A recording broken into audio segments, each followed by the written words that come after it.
একটি ছোট্ট গ্রামে একজন কাঠুরি দীপক প্রতিদিন বন থেকে কাঠ কাটে।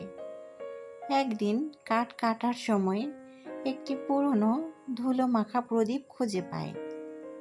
প্রদীপটি প্রাচীন ও মধুর গন্ধে ভরা। দীপক অজ্ঞতাবশত প্রদীপটি খসে ফেলে। হঠাৎ করে একটি বিশাল রঙিন দৈত্য বেরিয়ে আসে। দৈত্যটি হাসি মুখে বলে, ধন্যবাদ কাঠুরি, আমি তোমার তিনটি ইচ্ছা পূরণ করব। তুমি যা চাইবে আমি তা পূরণ করতে পারবো। দীপক প্রথমে অবাক হয়ে যায়, কিন্তু তাড়াতাড়ি সিদ্ধান্ত নেয়।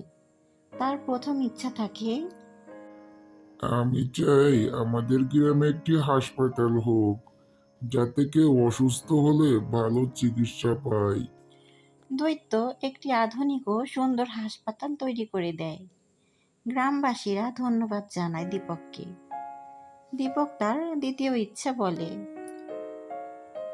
আমার গ্রামকে আরো ফল বাগান এবং উর্বর করে দাও, যাতে আমাদের কৃষির উন্নতি হয়। দৈত্য গ্রামকে সবুজ ও ফল ফুলে ভরিয়ে দেয়। জমি উর্বর হয় এবং মানুষ ভালো ফসল পেতে শুরু করে। দীপক তৃতীয় ইচ্ছা বলে, আমি চাই আমাদের গ্রামের প্রতিটি মানুষ যেন সুখী ও শান্তিতে জীবন কাটাতে পারে। দৈত্য গ্রামে সুখ ও শান্তির বায়ু ছড়িয়ে দেয়। সবাই খুশিতে পূর্ণ হয় এবং দীপককে কৃতজ্ঞতা জানায়। দীপক অনুভব করে তার ইচ্ছাগুলো শুধুমাত্র নিজের জন্য নয়, বরং সকলের মঙ্গলের জন্য।